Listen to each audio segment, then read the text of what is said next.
of special operations, there are a few units you almost never hear about. The Army's 75th Ranger Regiment works in the shadows, attacking fast, surgically, with deadly results.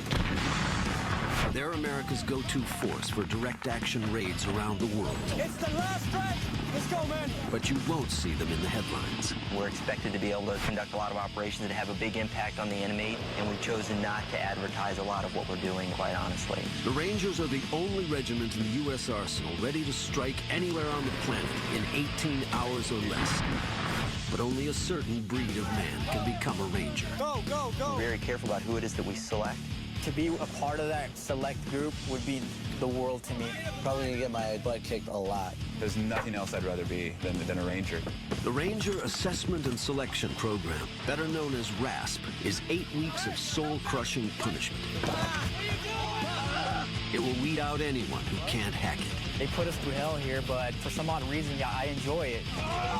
To become a Ranger, you have to go to hell and back.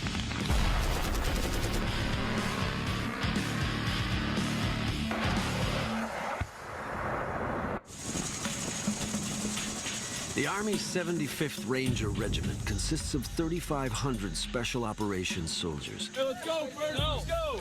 These men stand ready to be deployed anywhere on Earth at a moment's notice.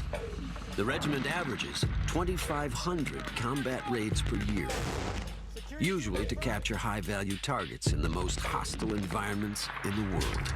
The Rangers are elite special operations infantry. They perform direct action raids, which is our most important mission. Don't confuse the 75th Ranger Regiment with the Army's Ranger School. Only the 75th Rangers are special operations soldiers. The regiment requires soldiers capable of split-second thinking, extreme focus, and nearly superhuman endurance. Get the people out of the middle! Get the people out of the middle! Traits critical for the lightning-fast raids they specialize in. Security team up front! Go, go, go! The Ranger Assessment and Selection Program, known as RASP, is where they find these men. Day 1. 114 soldiers believe they have what it takes to join the military elite.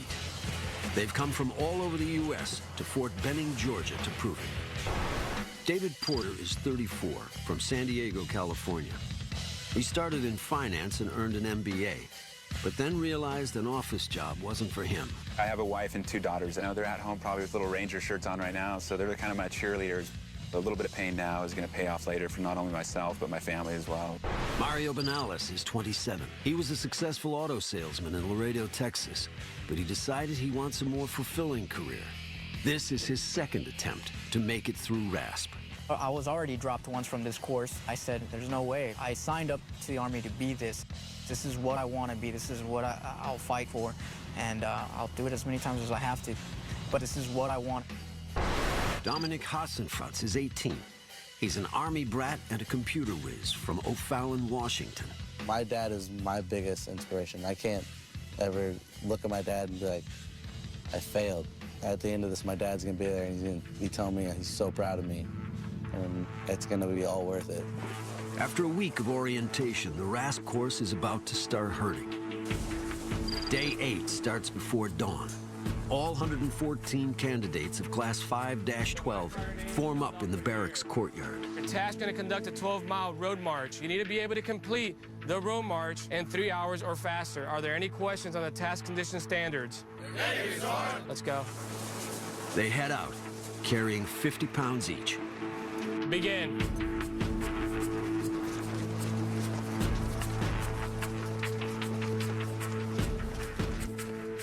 They're headed to Cole Range, a 2,000-acre training area, famous for some of the most intense training in the military. No talking, right? I know there's no talking because I briefed it. Quit dragging your feet, man. Yeah, look at your watch. Odds are you're behind. Most reach Cole Range in less than 3 hours. They're exhausted, but this is just the beginning. Gotta embrace the suck. There's only one way to get to the regiment. Yeah. That's this. Get that tambourine.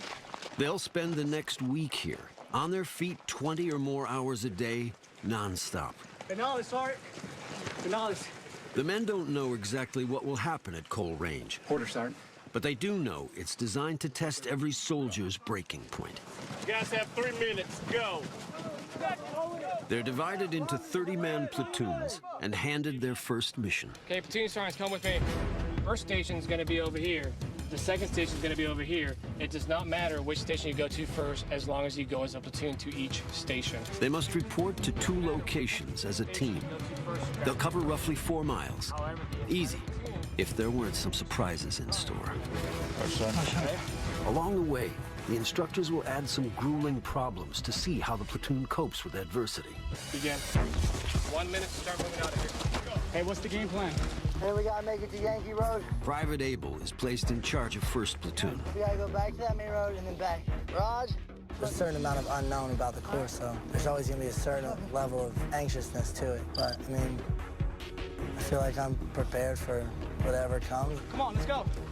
If you're not helping out your ranger buddy, start filing out. You don't need this guy. You want to get out of here? Come on. Come on, guys. We gotta pick it up.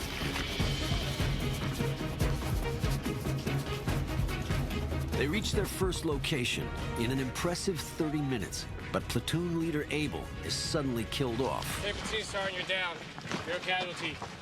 The cold reality is, Rangers must carry on if a leader is killed in combat. Get his ruck off, get his ruck off. Over left side. With no clear chain of command, David Porter from San Diego jumps in and starts to organize the platoon. Get over here on the body now. Pick him up and get going. Go, go, go. Pick him up now. Nobody wants to, but everybody has to. Let's go. Tighten them up. It is up to your They quickly secure the wounded and move off to their next objective, along with some new cargo. 10 40-pound water cans. It doesn't take long for the dead weight to drag them down. Frank, look up. There's no precise time limit for this event, but teams that come in first will get some rest before the next event. Those who come in last might not sleep at all. Everybody's tired, they're exhausted, their feet hurt, and the individuality that they have is not going to apply here. They have to work as a team in order to succeed. Guys! Oh, come on. It's not so much your body, your arms, your chest, it's your feet.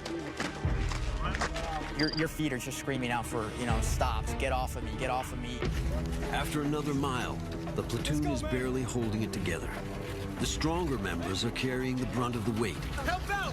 Right! while others hang off to the side for an easy ride. That won't fly for long. What the instructors are really looking for is a soldier who can push past physical hardship, something the job demands. These guys are in phenomenal physical condition, and they have to be, because you don't always know where you're going to go or the environment that you're going to operate in. It could be the desert, it could be the jungle, but the reality is that physically you've got to be able to perform. And the challenge is not only physical. The regiment's psychologists evaluate each man under pressure. They're looking for certain traits that only some soldiers are born with. We have a lot of born and bred, bright individuals around here who process their environment very, very quickly and naturally can understand when this hits the fan, how am I going to be able to live through that and get to the other side. And you can't teach a lot of that. That's why we weed these guys out over the course of time, because we just can't teach it. All right, first platoon! Jump on a log! They reach their second objective, but the platoon is met with agony, not reward. 30 exhausted men now have to move 2 800-pound logs over 2 miles, all the way back to base. That's heavy, bro. Oh, man. Too tough? Hey, can you... Holy guys, come on. Several groups grab logs and take off without a plan. Shut up, stop complaining, and walk. If the platoon spreads out, they can no longer operate as a team. Water cans and bodies are being left behind. Get him up to our shoulders. I don't know if we should do that. No, it's hard to switch out. Yeah, it's like impossible. First platoon, you're not on a log. Get over here on the body. Get going. Go, go, go, go. Ah! We've got a guy, he's new. We want to see him struggling right now, but we want to see him, the next time that he's put in that position, did he learn from that?